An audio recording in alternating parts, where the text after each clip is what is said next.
we largely believe that, so much of our success is due to this feeling that you get when you come into our restaurants, that it's not like you're walking to like a Burger King or a McDonald's. It has this feeling of family and home that is super important to us. Welcome to The Bottom Line, the podcast that brings you real stories behind real restaurants. In each episode, we explore the decisions, systems, and stories behind the most successful restaurants out there in the market. No fluff, no hype. Just real operators, real challenges, and real advice from people who know how to get results. Let's get to the bottom line. Hi everyone. Thank you very much for joining me today in the Bottom Line podcast. And I have two great restaurateurs joining me from Hawaii. The only background that I'm envious of. I have with me Shem and Seth from Seven Brothers Burgers. Aloha, gentlemen. Welcome to the show. Thank you. Yeah. So first of all, thank you so much for joining. I've been looking forward to speaking with you. I'm super impressed with your families, your success in building this incredible brand. I think there are a lot of learning opportunities today for me and whomever is listening to this podcast. So could you please talk to us a little bit about the history of the company? How did it come to today, the journey, the food, your values, all of these things? Sure. Yeah. Well, 2009, our family's from Hawaii. Our three oldest brothers were born in Hawaii. And then the rest of us, we are seven brothers, were born on the mainland. And 2002, 2003, our parents decided to sell everything and move back to Hawaii, where they started our family.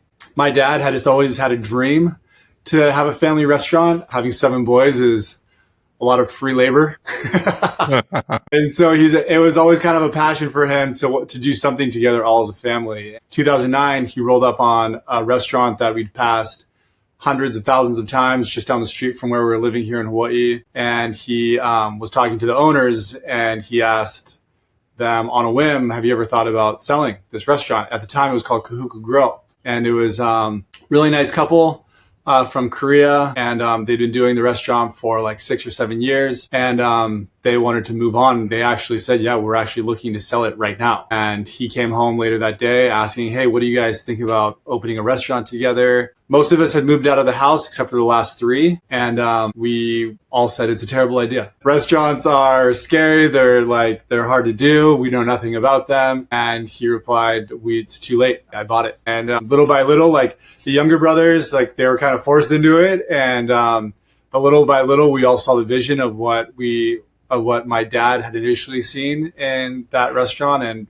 we slowly changed the menu, slowly changed the food, and realized that our strength was burgers and our strength was just making food that we like to eat. And so we just kind of developed burgers from there as far as what kind of burgers we have. Each one of us has like a signature burger on the menu. And yeah, that's kind of like the origin story of how we started. And little by little that it kind of grew. We were in a small college town and we were outside of the college town at that time. And another spot opened up in the shopping center a few years later, from I think it was 2012. And so we opened up a store in that, it's called Laie. So we opened up a store there. And then from there, yeah, it kind of just slowly, again, like really, really slow growth. There's a lot of us involved. And so, the term like too many chefs in the kitchen is quite literal.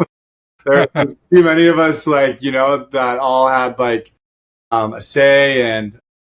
But yeah, we slowly like kind of branched out. For one of our brothers, Seek, he opened up the first store on the mainland on his own, followed by our second oldest brother, Sterling. He opened up a store on the mainland as well. And then it kind of trickled down from there where we all have our own stores. And then, yeah, there was interest on the mainland from other people to do franchises. And Seth started selling franchises in 2020. Yeah, today we have 11 stores, 7 on the mainland, 4 here in Hawaii, and yeah, still growing, learning. This year we are slated to open 4 on the mainland, potentially 5 with one more store here in Hawaii, but yeah, 4 stores on the mainland in the next 3 months here. So the stores are in Hawaii, Utah, Arizona, and soon in Idaho, right? Yeah, we're looking to expand into Idaho, but we don't have anything lined up in Idaho right now. We're actually looking at properties in Idaho, but nothing yeah, nothing's slated to be open in the next in 2025 in Idaho. I think it's remarkable to look at Google Maps in the continent mode and see your restaurants. Hawaii is here, and the mainland restaurants over here. I think we are missing the ones in Arizona for some reason. Google Maps didn't pull them. But so tell me this: how can a restaurant have 4.9 review? Yeah, 4.9 stars. Tell me. Nice. Yeah. Well, that's a really cool question, and we're glad that you see that. I think one of the added advantages is that so there's 7 of us, right? And there's mom and dad, 8, 9, and because we all come from the same family, Dad instilled super early on the importance that he kind of saw the vision of what the most key element aspects were. Dad is an entrepreneur. He's a guy that we could spend an hour and a half talking about just his story, right? But he saw the vision from the very beginning, and things that he thought were really important that he pushed was the customer service and the food. He always said it was all about the food. And then the other added advantage is that we're very religious. We're like, very Christ-centered organization. And so because we all were on the same playing field and we were all raised, Dad was very kind of like really your staunch leader, kind of like maybe like your Napoleon. We were talking earlier about like he's a really hardcore guy. And honestly, he's the kind of guy that you either will take a bullet for him and love him, or he'll come off maybe offensive because of his viewpoints and like you're offended by him and you don't like him. And he's unapologetically who he is at all times. So we're the 7 of us, all bits and pieces of my dad, but then my mom is like this incredible cheerleader. She supports my dad through the thick and thin. Dad was gone all the time, always he always was an entrepreneur, left corporate America to become his own self-employed person in a lot of businesses that totally failed. And my mom was a cheerleader every step of the way. As Dad was out working, very traditional home, Mom was left to raise these 7 boys. So all that to say is when we started the business, that Dad saw the vision that it had to all be about the food and the experience had to be amazing, the customer service, that we were going to offer a customer service experience, the likes of which no one had ever seen before. And we we're going to have this wow factor that this restaurant that we've passed 1,000 times, Shem said, it's a very small hole in the wall behind a gas station in a small town, Kahuku, population, 5,000 people. And it's in between, kind of like the North Shore is popular for surfing. And then you have this town of Laie with a college town, but we're kind of in between, and there's not a whole lot going on there in 2009. So to have the vision where he said he saw lines of people in a town where there was no line, there was no tourism attraction, no nothing, behind this little tiny gas station. And the gas station wasn't really even main pit stop. People would pass it all the time, maybe get gas at the next town because it was a better gas station, whatever. But as he saw the vision of lines, that the people had to have an experience with the food, that the food was amazing. And that was something that was from day one, the food, blow it up, he used to always say, and going out the kitchen. There's a story where we're in the kitchen. I think I was maybe cooking, but it probably happened to all of us at one time where we're in the middle of a rush and all the food was ready to go. And he took the trash can because we were slapping it together and the food was just like, we were in a rush trying to get it out the door. He took his hand like that and took the entire line on the expo table and threw all the food into the trash. Because he's like, we don't sell food like this. And as at the time, a young struggling father and working hard, going to school at the same time, and I'm on the grill and it's like super stressful. That was like, made me super angry. Like, how could you do that? How could you? But he made a point. We don't sell food like that. These are paying customers coming. The food has to look like the picture, he used to always say. So the Paniolo burger, it's the one with the 2 onion rings and there's sauce dripping on the side, almost kind of like a volcano effect. Dad would say like God made that burger because he was inspired to do something big, massive, huge. Yeah, that's it right there. The big one. There you go right there. That's the Paniolo burger. And it's controversial as far as who made that. Shem had a big hand in pretty much all of the burgers that we had, but Dad will always claim that was the burger that really put us on the map in a lot of ways. That it's the onion rings are homemade, the sauces are homemade, our main sauce. The barbecue sauce is a traditional barbecue sauce that we like, but our signature sauce is all homemade. The onions are grilled, the lettuce, the tomato, the bun is made specifically for us. So it's, it's not a cheap burger necessarily, but it's a burger hopefully that people will feel like, well, when they look at it, when they see it, and then the taste matches what it probably looks like and tastes like, it's all there. So to answer the question, the long round way is that very instilled the core, the principle that the service has to be insane, the food has to be insane. And there's certainly we've dropped the ball here and there over the years. And I think that the cherry on top is that we're all grounded religiously, that serving people like Christ would serve them, making sure that We have a feeling that is very welcoming and inviting. And I think that's a piece of what we would attribute to. And then all 7 of us raised like that. It's in our DNA because we know nothing else. We all have the same dad. We all have the same mom. So we have maybe the added advantage from an executive team of another franchise company. They're all coming from different backgrounds, but we all bought into this from the very beginning because we didn't have a choice.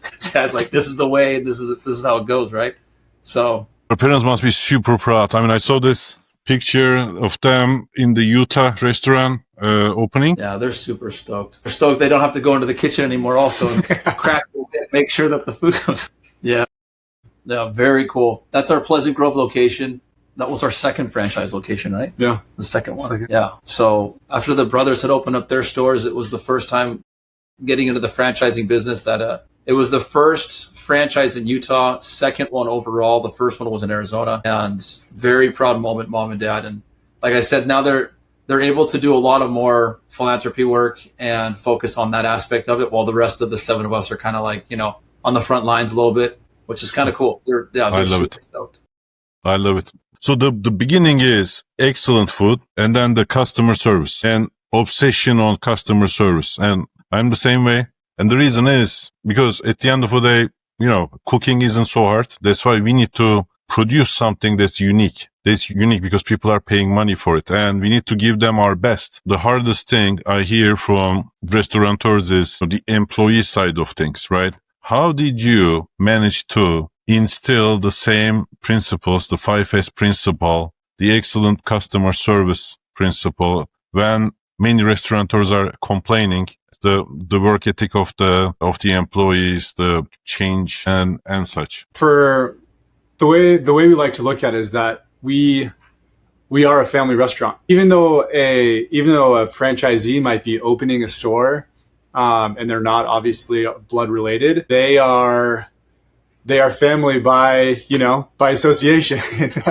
This idea of like Ohana in Hawaii means family. And then we have also, one of our slogans is more than a meal. That, this isn't just a place where you come and get food. Like when you walk into our stores, you see our family photos on the wall. You see our children. You see us as kids. You see things that we like to enjoy as a family together, which is like the beach and surfing and the ocean. And we try to impart this kind of feeling and emotion to these employees and franchisees that this isn't you opening a store. This is you being accepted into our family, our Ohana, and representing us to your local communities where they're opening. And part of that too, like Seth said, we're strongly Christian faith believers, and every shift that starts, whether it's the morning or in the afternoon of each day, a prayer is said as employees and as workers together. During their shift meeting, they talk about like what's going on in the day, specials that we might have coming up, issues that they may be addressed, and then it's finished and started their shifts with a prayer, which invites a certain kind of a spirit right before you start anything. Whether you believe in Jesus Christ or whatever your faith is, putting that faith into something greater than yourself before you start to serve people. Like you said, it's a huge blessing. There's so many different options where people could go and eat and, get a burger or whatever. But we like to think that, we offer, like Seth said, a different kind of experience, an experience where you feel like you're coming home, where you come into our restaurant and you can feel like our family and you can feel that culture and that spirit. And we largely believe that, so much of our success is due to this feeling that you get when you come into our restaurants, that it's not like you're walking to like a Burger King or a McDonald's. It has this feeling of family and home that is super important to us, and extremely important that, everyone that is a part of our team feels that, when a customer walks through the door, that it's a feeling of gratitude. Thank you so much for coming into 7 Brothers today. Thank you so much for supporting not only the small business, but essentially like our family. Like at the end of the day, it's 100% family is like this level of service that we try to give. That feeling, it's like every restaurant wants that feeling, right? Everybody would like to have customer service 101. That's like if you're opening a restaurant, you got to have the service. And it's interesting. We just had a big survey done by the local Brigham Young University or the college. A lot of service is something in a world that as the world is going digital, we say we want to go more service oriented, and even the humanitarian element. Like we want to hit it like super gnarly. And service, maybe from like the college kid or the teenager, it's maybe a little lost upon them. It's like they just want really good food and cool atmosphere for the hang out with their friends. But as you get older, and I think parents and families, there's this environment that's exciting. Like people go to Disneyland and pay millions of dollars on purpose for a day, right? Just to, well, not millions, but they pay a ton of because there's a feeling, right? There's this feeling there that you get when you go into Disneyland. It feels really good. You know, it's clean. There's music, there's sound. There's all these things that we've kind of like tried to adopt from these really successful businesses. People go to the Ritz-Carlton or the Four Seasons for a night and pay $1,000 a night because you get a feeling when you get there.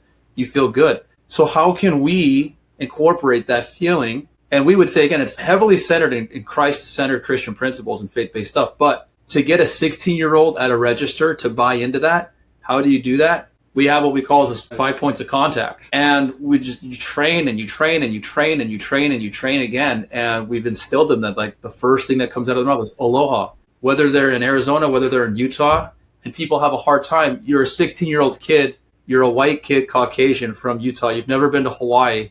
I don't feel comfortable saying aloha. I don't know. It's like I'm not worthy of it. But like you educate them on what aloha means. You educate them on the family, our principles, how we were raised. Like to work here, this is a job requirement to do.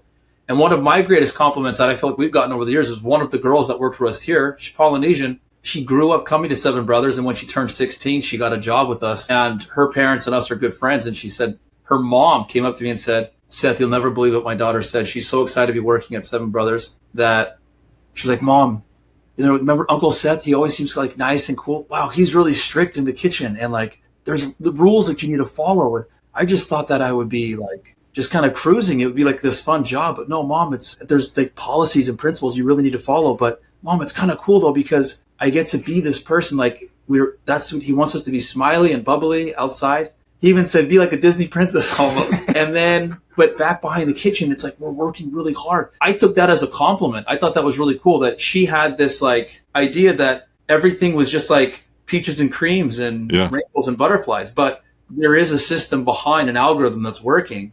And I mean, certainly we've had, you know, of course, we've had rough employees. We've had people that didn't do it all. If you just continue to pound at these 5 points of contact, and the first one is that contact, the second they walk in the door, that the windows have to be clean, the first thing that they think, the music has to be on, they hear, the first thing that they smell, the food, there's like nothing rotting in the kitchen or the trash can, right? And then the first thing in an interaction that they have with the person is, aloha, welcome, with a smiley face. Like those first impressions, we can read that in any book of any entrepreneur book, any business book, every restaurant book. Those are all things, but Dad just like instilled that and pounded that over and over and over and over, that first contact, that first point has to be just on and zeroed in. And so just doing that. And as we see people slipping, and as you see the review slip, it's like we try to get right on it. That's when we wake up in the morning, it's like, how was that first interaction, that first point of contact? And that is a metric we use kind of in our success of, are we doing a good job or not, kind of a thing. Hiring must be special too. Yeah. And so for the hiring, I would love to say that there was this secret sauce for the hiring. I mean, the questions, we would do little tricks back in the day, like I'd drop a napkin when we go to the table, and I'd see if they pick it up or not. And there would be simple questions of making sure that, you know, how they interact, the eye contact. Even just recently, Shem really heavily pointed out too that our server one at the register, they have to be the most important. They're like now the most important person of our entire operation. Obviously, if you're manager, but the next coveted position to rise up in the company when you get from like dishwasher and cook or fry or whatever is that first person at the counter, the server one. This first interaction is so important that that's the person that needs to get paid maybe a little higher than everyone else in its coveted position. As far as the interviewing process, I mean, there's no like secret magical question that we ask or anything. I think anything that we've learned over the years is we would have like a 3-day trial period for a lot of times. And when we bring new people in, we don't let them even just touch the food. We have them watch. It's a little bit more costly because you have to have more people on staff working, where you have this guy just watching. Again, I don't think that's unusual to just us, but they don't touch anything for the first day, the second day.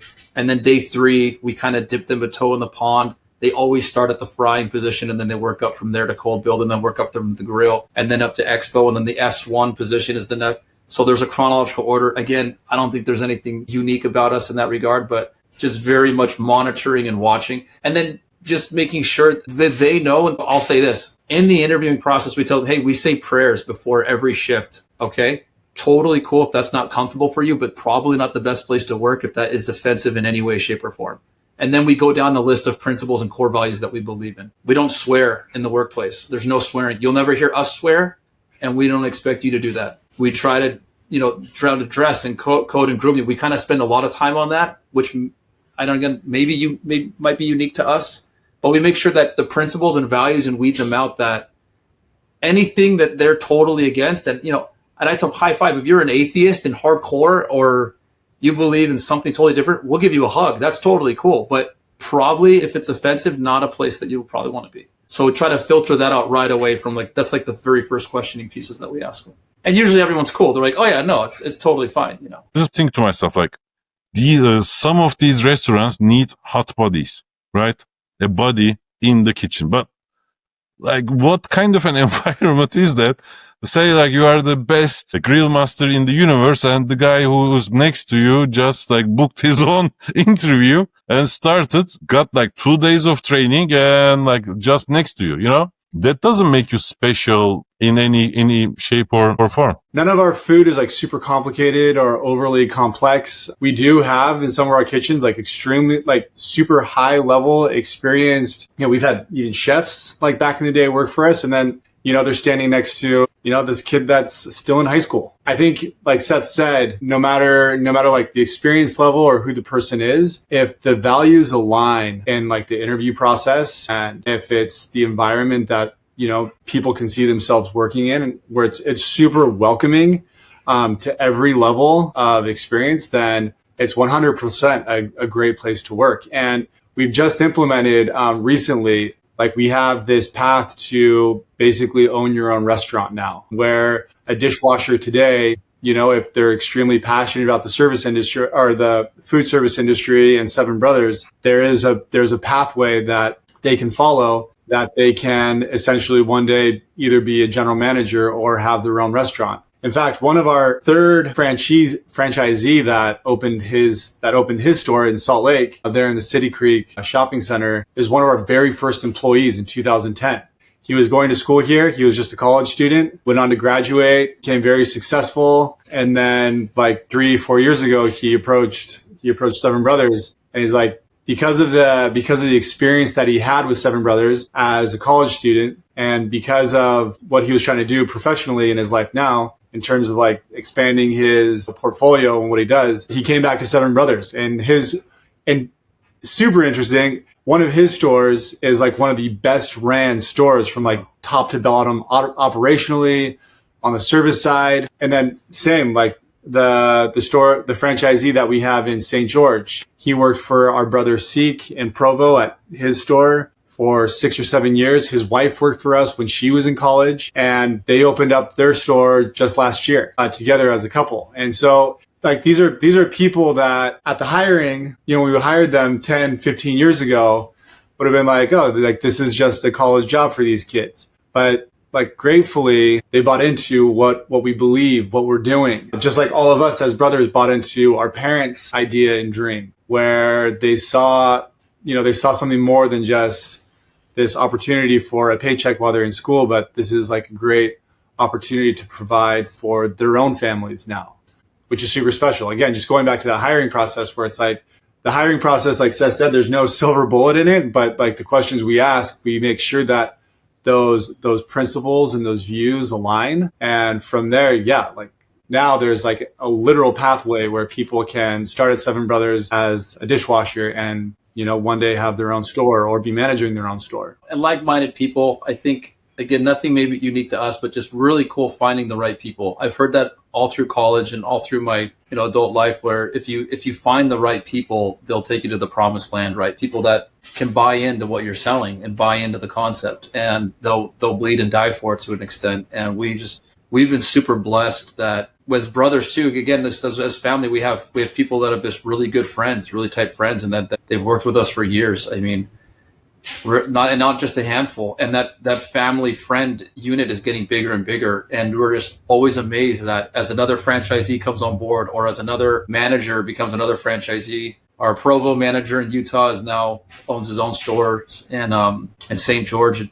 it's a really beautiful thing to see these young families buying in on this concept that we started. That I was very against it when Dad came home and said, "Hey, what do you guys want at the restaurant?" I was like, we were all very against this. I was like, "Dad, that's crazy." He's like, "Well, I bought it anyways." Like, now to see this vision, it's blessing the lives of all of us. We're all married. We all have kids. We have people now that, it's the responsibility is heavy when you go to bed at night and you have married people working for you.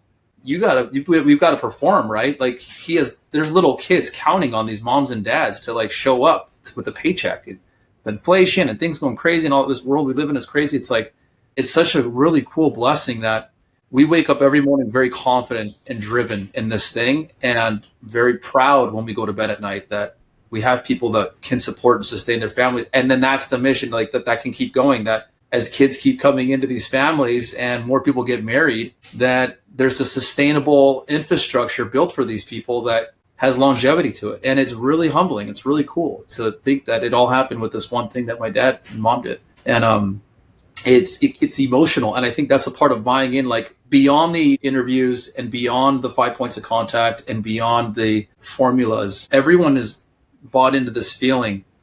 And it's really cool. It's really cool to see it kind of keeps going, right? So now it's just copy, paste, and repeat at this point. To a degree, there's still a lot of things we're working out. I think a lot of restaurateurs like overthink these things. Like, you guys are started with yourself, meaning my core values are these, right? You didn't invent these core values. They were already there. You guys are started with yourself. So it's easy to tell the story. Like, I think you guys know Sean Wolchef, right? It says that, tell your stories. And it's easy for you because this is who you are, and you are proud of who you are. You're proud of the family, and thus everything is genuine, which is super rare in today's world, right? People are like TikTok. They generate violence and friction to, make money on TikTok. That's the world that we live in. So that's why I think that people are attracted to things that are genuine, things that are pure, and things that have principles. I've seen businesses who pay 15-20% more who don't get employees because they know somebody who works there and they are like, oh, stay clear, those people are horrible or something like that. So you can't even pay your way into hiring employees, versus if somebody who will not take those values, maybe they are coming to work just a cost, just a paycheck or something like that, which is, I think, a sad life. I think if somebody goes to work, if they are not looking forward to going to work, and maybe the reason is like their manager or something, which then I completely understand, right? But if they're not excited about the job itself, then don't do it. Yeah. About the cashier, I'm going to give you this example. So this summer we were we went to London, and like pubs.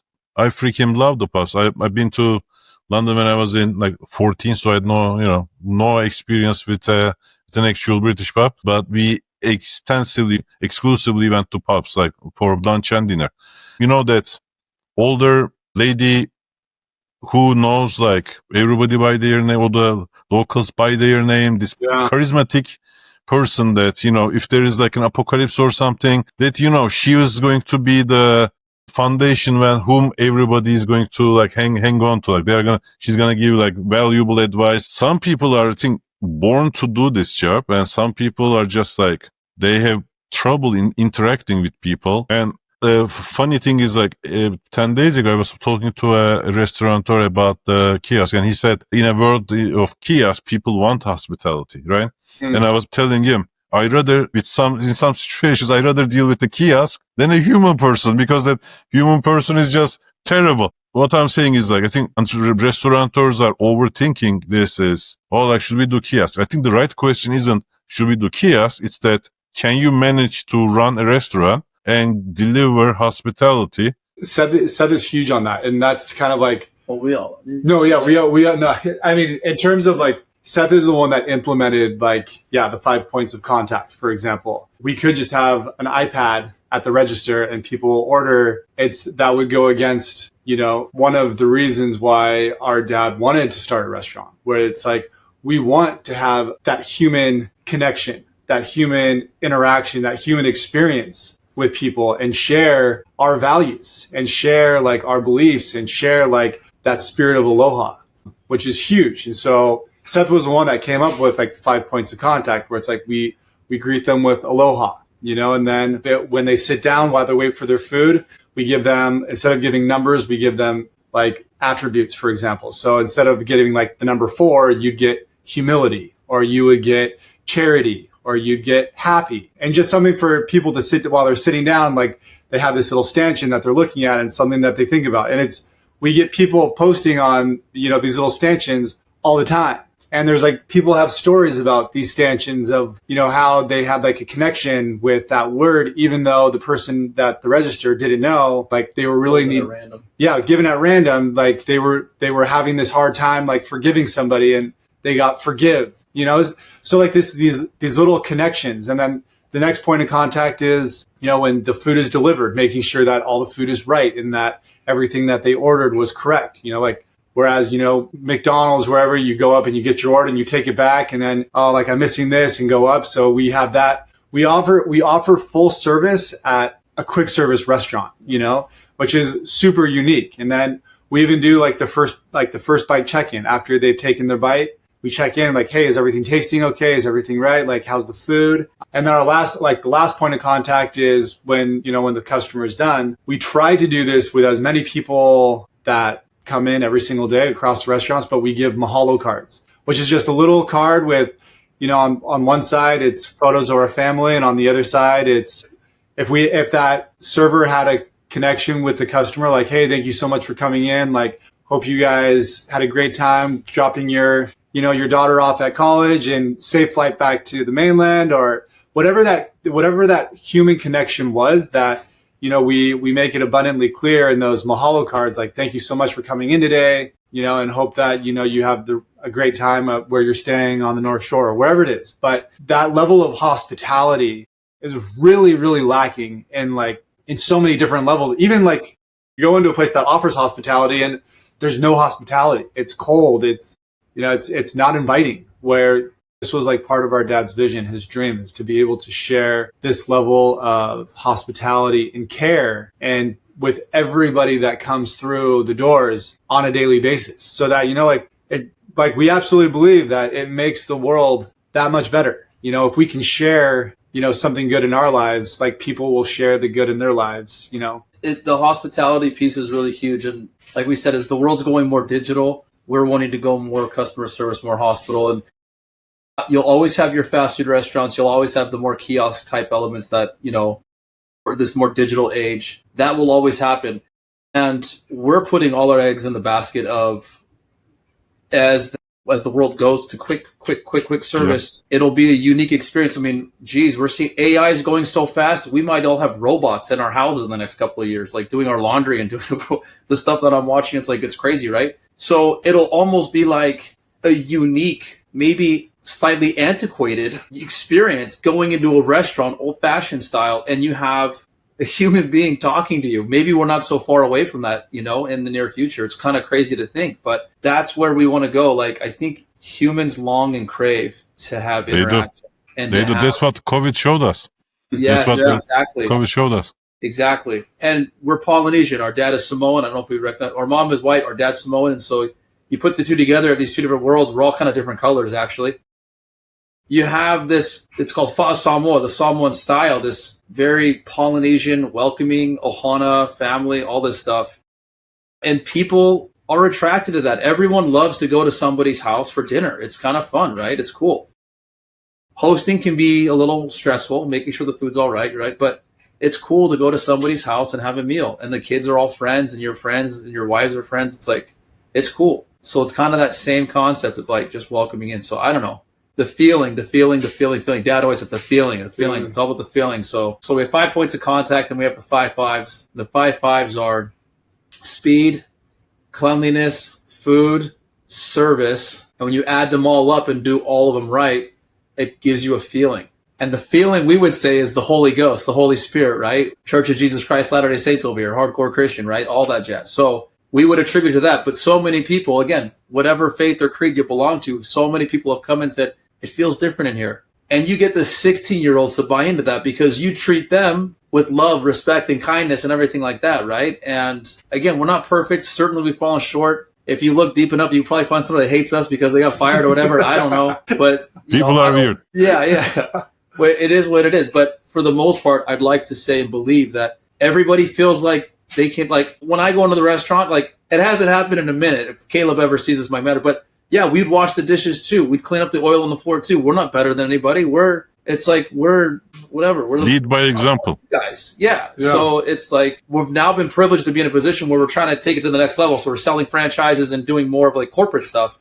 But it's not beyond us to, we just did catering events and we're cleaning out the car. I got home like almost 1:00 in the morning because I'm right there alongside of these guys cleaning everything up for a fundraising event.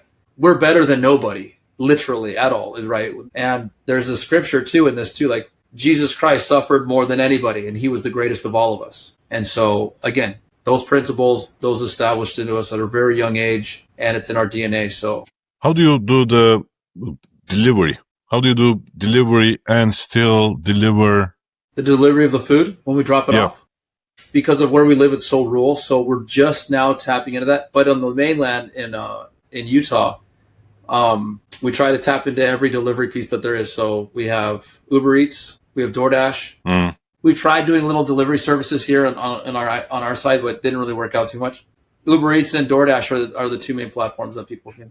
And how do you provide that feeling in delivery? So we have 2 drive-thrus on the mainland, and that's a really good question, actually. How do you, because some people don't have the time to come and experience it. So we'll drop a little Mahalo card sometimes in the bag. Not all the time, but we try to do is consistently like, hey, thank you so much for ordering. Something unique and different. So what is something that no one else is doing? Getting a handwritten note, again, antiquated, not very common. I have a friend that says, I can't remember the last time I wrote anything down. Everything is just with the phones, right? So a pen and paper and a note it can go a long ways with a lot of people. And sometimes you'll see them on the floor, also even in the restaurant. Maybe it'll be a hit miss with some people, but for the most part, I think the message stands clear. It's like we are a company that does those types of things. So to answer the question, a Mahalo card, hey, thank you so much. Hope you're having a good day. Obviously not knowing anything about the person delivering. But in the drive-thrus, little tiny connections, just as they're waiting for their food, how are you guys doing? And a small Mahalo card, like you find out that they're ripping through on vacation and they're from New York on a snow trip and they order food at our Utah location, which is at the base of a mountain where there's a ski lift. It's like, hey, hope you guys have a great time on your family vacation. Drop that in the bag and it's done. And, that again, not everybody gets that, but we're training them and teaching them to look for that moment, look for that connection, to create a unique opportunity for people as they drive away. They open up the bag like, oh my gosh, I got a handwritten note with that guy I talked to for 30 seconds. Wow, that's pretty cool. I think like one thing that bothers me about our industry is how people take things for granted. Like some kind of a food is going to be, put in front of the guest. They are going to pay money. There's a 20% tip. Like in Miami, that's not even like an option. It's basically like mandatory service charge. Like how like that? And then the employee is going to pretend to work. They will work. Usually, like sometimes servers like Miami used to have a terrible service because of this like mandatory service charge because they are paid no matter what, right? And like everybody's like, turning a wheel that eventually gets them paid. But like, what are we doing really? Take it for granted is not a sustainable, nor a respectful way to live this life. And I think like somebody else who does this, like it's supposed to be done, it is special. So I love hearing all about how you are doing this. I mean, and if I will double click one thing real quick too. Something that we're trying to implement right now to take it to the next level, and maybe the people listening can appreciate this too. So my wife and I recently went to a resort, and what they did there was they remembered our names and they said our name constantly. And I was so baffled, like the person cleaning our room, the person at the concierge desk, the one serving us at the table. They all knew our names. The guy that I haven't met yet on the chef line on the buffet, he knew my name. Seth, wow. Seth. Everywhere I go, it's Seth. And I was boggled, right? It was like, what? And it felt like, I find that out, like, hey, is it just me? Like, are we best friends here? Like, how do you know my name? And they said, oh, that's what we do here. It's not just you, Seth. It's actually everybody. We try to learn your names, and we all have different tactics to learn because that's how we were trained to do it. And I was like, that's incredible. So what I'm trying to do now is the first point of contact is they say aloha. Look, I've heard it said before. The greatest word in any language is a person's name. if you can remember the name, so you have like these old Italian restaurants in New York, for example. We've seen this on Instagram where he's at the door greeting all of his customers and he's been there for 25, 30 years. And the kids grew up going there and they come back and they're like, oh, Mr. So-and-so, how are you guys doing? They know their names, right? And then they'll even remember their orders. And these like really cool family. I want that. We want that. So if we get people's names and from the time that they enter, the time that they leave, that different people know their names, so we put their name. So initially we identify the customer through a Christ-like attribute. Shem said, we give them a table tag and it will have the word like love on it. And then they put the word love on their table and we identify them. But now at the register, something that we're literally starting to train and implement right now, we're trying to do this, is, oh, can we get the family name? It's the Andersons. Okay, great. Here's your table tag, love. Anderson family, your food will be out in just 15 minutes. Okay, sit wherever you'd like. Now when the food comes out, instead of saying, okay, I got the order for love, it's Anderson family, aloha. I see that you're the table tag, love. We have this. I think it will change the game. And I'm so excited to implement it. Because when they get, and then if it's a person by themselves, obviously you get the single name. If we get all the family's name, that would be cool, but maybe not realistic, right? Because that's like crazy. But loyalty program. Well, yeah. My money brain is cranking up right now. The data and everything. But you get their names. No one's doing it. No, what McDonald's or Burger King? Name me a burger place where you get your name, right? So we already like to believe our experience is maybe better than a lot of our competitors, but we also see ourselves as a fast casual, more of kind of like we're delivering a better, more quality burger maybe than you'd get at a fast food restaurant. But you get somebody's name, sprinkle that into our 5 points of contact and the love and aloha and all that stuff and the feeling. I think it will change the game. And I think people will come back craving to come back home to their restaurant, their family. The name, I think, will change the game in the service industry 100%.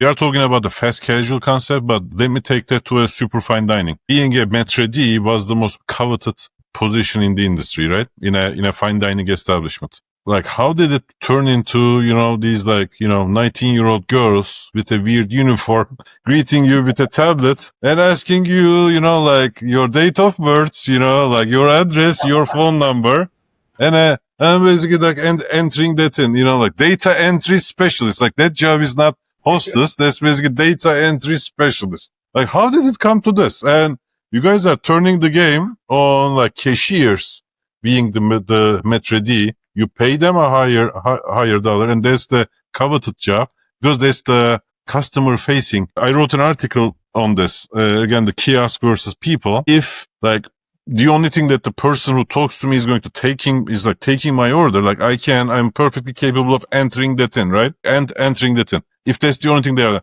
what would you like to have? Okay, I want like one burger, one fry, one this. Okay, wait over here. $18. This not a job for a human. Like that, if we define that job, taking order. You're 100% right. And that's the thing, because we are in the category of restaurant that we are, quick service, in terms of like the talent pool, we get high level workers, but for the most part, we get like high school kids, which is great because like you said, it gives us an opportunity to impart, things that in a lot of ways have been lost, from like just our generation to this next generation, where it's like phones and texting and, digital communication is way higher than, interpersonal communication and like face-to-face communication, where kids get anxiety today having a casual conversation of like, hello, kids get nervous about it. I just heard this study done like recently where kids coming out of university have like PTSD. Like PTSD is what like our generation kids got from coming out of war, and like our parents' generation. Like we have this level of social anxiety today that is, not conducive to a service industry. And what, as humans, we want and need that human connection. Finding that connection in the interview process, finding those, that common ground of beliefs is so important, because it's like, yeah, this kid, he's only 16, might have like social anxiety, but he can 100% learn how to treat another human face to face. We can teach these kinds of people if they share the same values and, they believe in what we're doing, like they can learn these things. And yeah, like you said, to take it on to like the next job and like forever, because it's huge like that. It would be so easy to replace it with someone that's just like, hello, can I take your order, over aloha, welcome to Seven Brothers. These are some of our amazing like signature burgers that we have, and we also have this awesome special going on right now. By the way, my name is Seth. What's your name? Yeah, exactly. Like just these little things that it's like, you know, when you roll up to any other like quick service restaurant, it's, hi, may I take your order? Where it's like, why isn't there an iPad sitting here so I don't have to have this interaction, you know? That's Where right. it's like, aloha, welcome to Seven Brothers. Thank you so much for coming in today. And that's not to say too, like, obviously for the person that's quick and they're in a hurry, like they want the food, but having a kiosk service for them in the future or something like that, that's something we've talked about too. But we have it. You can order online. Like, and if you don't want to wait in line, like you can go on the app, you can order online. And just as a disclaimer, right, to throw that out there. But the goal is that you have everybody wants to go down the water slide, but maybe they have to wait if they want the experience. Like, here's the small, quicker, fast one over here, whatever. That's a bad analogy, but ultimately seeing that it also, as the world is fast paced, like we want to be able to put the taste of our burger in everybody's mouths, whether you have a ton of time to sit down or you don't. But if you do have the time to sit down and do it, it would be like coming to like maybe Disneyland. It's an experience, like, and a wow factor. Like, I was not expecting a restaurant with a drive-thru that sells burgers. I'm thinking, okay, this is a fast food type of a place, to be like, whoa, this burger is like legit. It's good. It was worth the $12-15 depending if you're in the mainland or here, right? And wow, that 16-year-old kid like looked me in the eye and had a conversation with me. And the 18-year-old server that came and dropped the food off, that was really cool. And then they bust our tables and we got this card and they knew our names. It's like, whoa, where am I right now? It's like with the wow factor, we have the added advantage, I think, to be really in this space, to like in a world where everything with the burger associated restaurant burger that's not a sit down restaurant looks like a fast food restaurant from the outside, but you get this full dining service experience like the Ritz-Carlton was, but on an Aloha Island level, right? That's and right. yeah, so the burger's a little Amazing. bit more priced here, but it's just like this wow factor. People aren't expecting it that haven't been there, and then the ones that have experienced, they keep coming back, and we're always super grateful and humbled that people take the time. Because I'm not a guy that goes and writes reviews online. I never did it, but we're always so humbled that people would go and take the time and throw out a 5-star review. Like, they get nothing for that, you know? They don't. And there are thousands of reviews in each of the restaurant, and I think those cards, special cards, are part of the reason, right? 100%. It's a beautiful thing. Always still baffles me how people are so gracious to leave those types of reviews. It's amazing. But you give a good service, then they're inclined to share something. And I've given a review before, and it's usually always good when you get it blown away. And I love those reviews that are people like me that say, I never write a review, but I had to write one today. That's a reason to wake up in the morning for us, you know? Wow, that's amazing, gentlemen. In this part of the podcast, I ask you, is there any kind of bottleneck in the operations, anything that's keeping you up at night? If I can be a resource to you, if you want to ask me the question, if it's in my purview, if it's in my experience, I would love to answer it. As we are franchising, we're opening up in, you know, different parts of America, and like some are in like big cities like Salt Lake, and then we have these stores in like really small, I wouldn't say rural communities, but suburban communities. Local marketing. Seth and I are on the marketing side of things as we moved out of the restaurants and we're expanding. And we all of us brothers take on corporate roles outside of the restaurant to help, you know, franchisees and these new store openings. Our role is marketing. Something that we've run into is, how can we connect on a local level in these smaller communities and doing, just local marketing in small communities and get to, you know, the mom that's dropping her kids off at school, or, you know, get to like the dad that passes our restaurant every day on his way to work. But it's like, you know, what is Seven Brothers kind of thing. And we do social media marketing. We have like Facebook marketing and things like this. We don't do really any kind of, I guess, grassroots marketing in terms of like mailers or anything like that. So what would, to your experience, like, how would you go about getting in these local communities on like a really, really ground level, community level? My specialty is not inclusive of marketing, but I know that like mailers, postcards, mailing would or could work in those situations.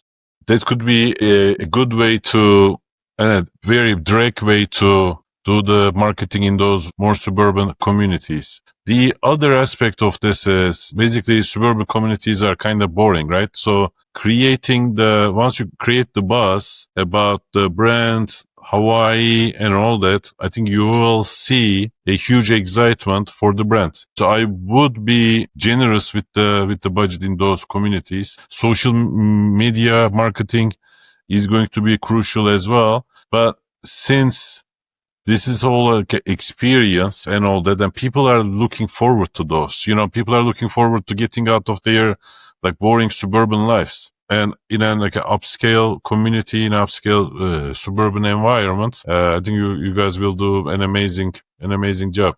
I had another question, a little different. I have my mind's bouncing with a few different questions, but this one particularly, I guess, going into new markets and into new areas, we have our bubble and corridor of Idaho, Arizona, and Utah that we're going to be opening up. And those are markets that we're pretty familiar with. And there's a lot of people from those areas that go to Hawaii, which is why why go to Utah? Because we have a ton of family in Utah. There's a big Polynesian population in Utah. They were very familiar with us. So it wasn't kind of like, let's go here, land start in Utah. Going into markets outside of the corridor bubble that we're very familiar with, what's a good algorithm we should look and follow? I mean, we think that we have it nailed, but burgers are the most competitive market that there is, right? What do you look at in terms of looking at new markets and going into new markets? What are some of the things that you check off the list? Obviously, location is important, but we're kind of bobbing back and forth between, do we go into these like Las Vegas Strip, Waikiki, Park City, Utah, stay there? Or is there an opportunity are we leaving money on the table in locations where suburban America, not a lot of cool things going on in that town? And so how much is too much? How little is too little? So obviously there's only so many places you can go in all the United States where it's like this high tourist area place, as opposed to not making sure you land in kind of a dead, quiet suburban town that has a population of like 100,000 people. But sometimes what we're seeing, the numbers can land a little flat sometimes. I think if it lands with your vision, the metro area could be a good start, and basically trickle down from there could be a nice starting point. That way, you get the visibility. Say in Michigan, for example, Detroit itself, you can open up in a sports season when people are visiting for the games, do significant marketing. People come because it's the new hot, sexy thing. And thousands of people will see it in one go because, sports is big in Michigan. Just an example from Michigan.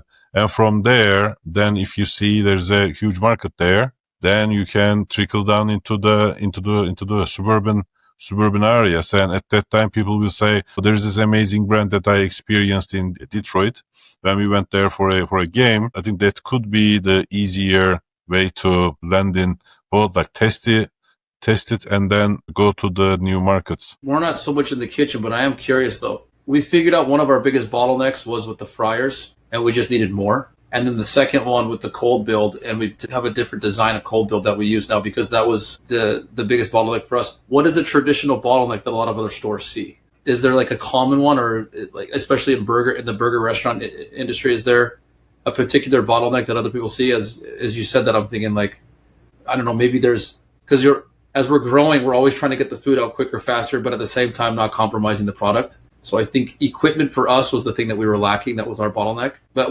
I'm just curious, what else do other people see out there that holds up their food from getting out of the kitchen quicker, faster? And wondering if there's anything we can learn from that. I think the design of the expo being ergonomical, to be able to assemble fast and having a special area for the takeout sections. And also the fryers, that was also the bottleneck in one burger shop that I ran. And it's not easy to retrofit a new fryer under the hood. But I think once you guys basically figure out how much volume in that location and the fries, then the next set of stores, hood space and whatnot. We had a hoodless fryer for 25 grand that you put this much fry, yeah. So it didn't really work out, but good learning opportunity.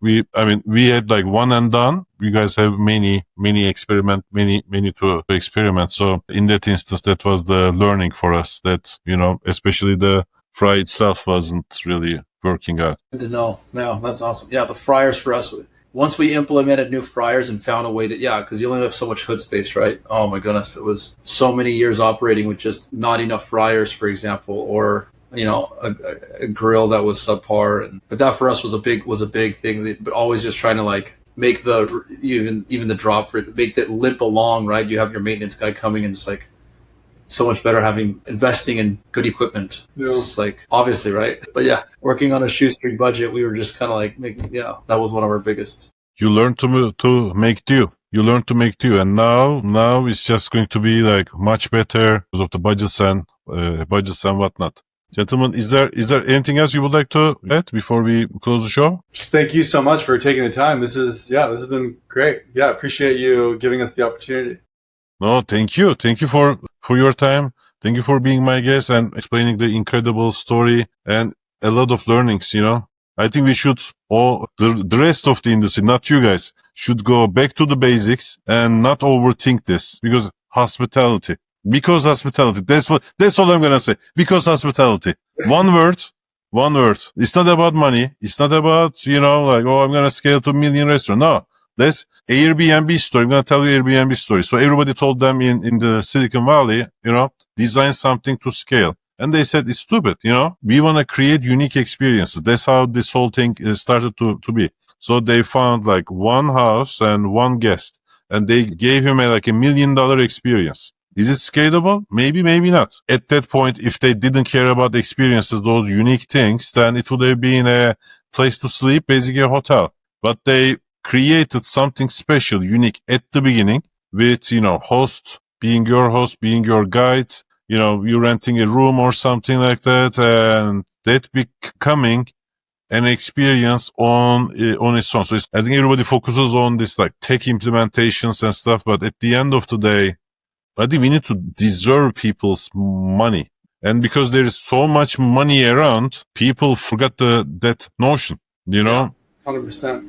No, totally. And the one thing on all my closing, I would ask people so many times, what is like the secret sauce? Like over the years, like how were you successful, whether they're in the restaurant business or not? I was always kind of bothered when they gave me this, like, just be true to yourself, or just like, be honest, or treat your employees good or something like that. I was wanting more, right? But like you were saying, it's like when you go back to the basics, and what we're learning is that all of those people that are successful, because I feel like they were in general, I was looking for something more of like an algorithm, like a secret, like, okay, if you slice your cheese in half, you're going to save this much money on this or whatever. Like I don't know what I was thinking, but thinking of something more than just this blanket general answer. And I see myself kind of like 15 years deep in this, almost 16 years now, doing similar things. Like, it's the principal thing. It's what you're saying too. It's like you go back to the basics, you go back to the core. And all of it to say is this: when you serve somebody, it doesn't take away from you. It adds to you. So if you have an industry where you're trying to make a buck, if you serve somebody and